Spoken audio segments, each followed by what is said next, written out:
Don't drink that. The waiter didn't blink. He set the glass down. His hand barely shook. That's not what you ordered. Music played behind us. My wife kept smiling. Candlelight flickered between us. The wine smelled sweet. Too sweet. The waiter leaned closer. "Check the label," he whispered. Then he walked away. I didn't touch the glass. Across the table, she laughed. Her phone lit up. A name flashed briefly. She flipped it over fast. I looked down at the bottle. The seal was cracked, already opened. My chest tightened. I slid the glass aside. She tilted her head. "Aren't you drinking?" Her smile held steady. I said nothing. The waiter avoided my eyes. I felt watched from somewhere behind me. And suddenly I understood. This dinner wasn't a celebration. It was a setup. "Hi, my name is Daniel Reed, and I don't shout when I lose. I walk. I'm 42 years old. I run a small logistics firm outside Columbus. Quiet life, predictable routines. That's what everyone thinks. What no one knows is that I built a digital failsafe 3 years ago. I called it the cloned drive. It backs up everything automatically. Emails, messages, keystrokes, cloud activity. Every device under my name syncs to it. I built it after my father lost everything in a silent partnership collapse. He trusted paper contracts. I trust data. By the time that waiter whispered those 4 words, the clone drive had already been running for 36 months. And what it had collected about my wife was enough to rewrite our entire marriage. The first crack wasn't financial. It was laughter. 3 weeks before that dinner, I came home early. Rain soaked my jacket. The house lights were dim. I heard her voice upstairs. Soft, playful. Not the voice she used with me. I stood on the staircase, listening. "I'll handle him," she said. A man laughed quietly. "By Thursday morning," he replied. I didn't move. Her bedroom door closed. A phone buzzed. I stepped back down silently. That night she said she had yoga. I said nothing. Layer 1 wasn't about money. It was about replacement. Layer 2 arrived 48 hours later. At 3:12 a.m., the clone drive flagged a wire transfer. $340,000 moved from our joint investment account. Destination, Redwood Harbor, LLC. I had never heard of it. The transfer authorization came from her device. IP logs traced to our home office. Clause 14.7 of our joint articles of incorporation required dual signatures for any transfer over $50,000. Only one signature was logged. Hers. I didn't confront her. I traced Redwood Harbor, LLC, registered 2 months ago. Co-owner listed as Mark Halburn, my college friend, best man at our wedding. Layer 3 surfaced inside a leather ledger, found in her gym bag. I wasn't searching, it fell out. Inside were handwritten projections. Projected sale of my company. Estimated valuation, $2.8 million.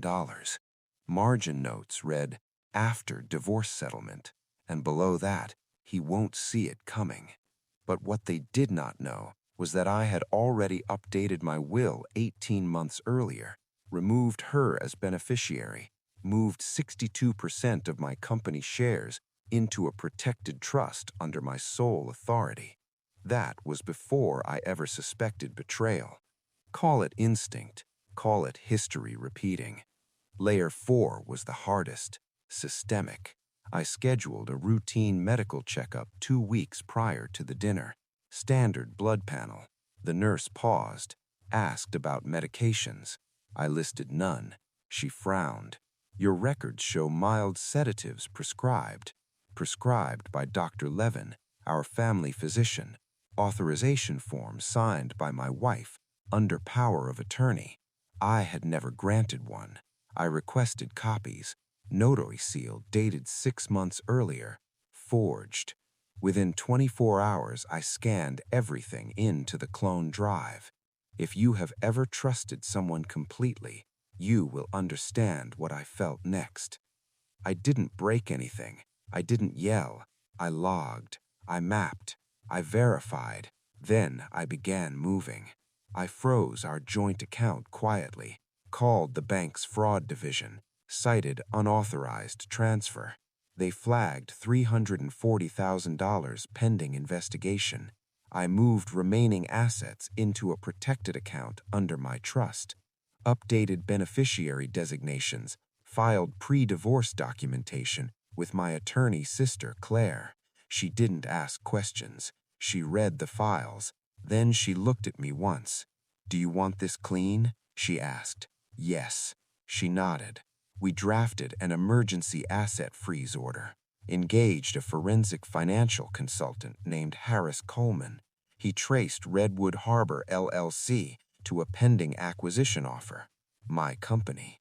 They planned to force valuation during divorce, buy my shares cheap, then resell. But what none of them realized was that majority control had shifted long ago. They couldn't force a sale. I installed 2 hidden cameras in the home office, planted a listening device inside the smoke detector, cloned her phone backup through shared cloud access, retrieved deleted messages. There were hundreds, jokes about me, plans, dates, even menu selections. The restaurant reservation that night had been booked under Mark's card. Celebration dinner, the message read, for Daniel's promotion. Promotion I never received. "Hi again, Daniel." I said it quietly in my car, rain tapping the windshield. This wasn't just an affair. It was structured removal. But I was not done yet. I contacted the compliance officer at Mark's firm, forwarded documentation anonymously, included offshore transfer records Harris uncovered. $120,000 moved to an account in Belize, linked to Redwood Harbor. I partnered quietly with Mark's direct competitor, shared projected acquisition documents. They prepared a counteroffer, higher, legitimate. Then I activated the clone drive fully, set automatic email release if my biometric login failed for 48 hours, to my attorney, to compliance, to the board. Insurance policy of truth. That dinner came 2 nights later. The waiter's whisper confirmed timing. I checked the label. Different vineyard, bottle resealed. Later lab tests would confirm mild sedatives in the wine bottle. Enough to disorient, not enough to hospitalize. Just enough. I excused myself calmly, walked to the restroom, texted Claire one word, "Now." I returned. She smiled brighter. Mark entered the restaurant 5 minutes later. "Surprise," he said loudly. Other diners clapped politely. He hugged her. Too long. They ordered champagne. I didn't touch it. He raised his glass. "To new beginnings," he said. He looked at her, not at me. That was when I placed a small metal box on the table, the same one I keep in my car. Inside was a USB drive. I slid it toward them. "What's this?" she asked. "Just information," I said. 3 sentences only. Mark laughed. "You're always so dramatic." I didn't react. I turned my phone screen toward them. Live feed from the home office camera, time-stamped 3:12 a.m., showing her transferring $340,000. His face shifted first. Confusion. "That's not..." Then denial. "You hacked her." I placed the notarized folder on the table. Forged power of attorney. Notary seal enlarged. Claire stepped behind me quietly. Harris followed. Restaurant manager approached. The same waiter stood nearby. Security waited at the door. Mark's smile faded. Rage surfaced. "You set us up," he snapped. I shook my head once. "No," I said calmly. You did that all by yourselves. Silence fell heavy. The champagne fizzed loudly. My wife reached for my arm.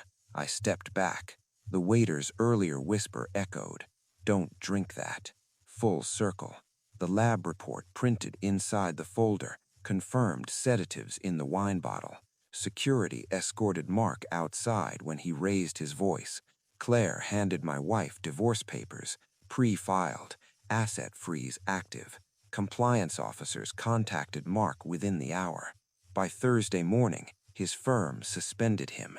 Redwood Harbor LLC accounts frozen. Offshore funds flagged. She sat frozen, hands trembling slightly. You wouldn't, she whispered. I already did, I replied. 3 sentences only. I just stopped covering for you. Within 40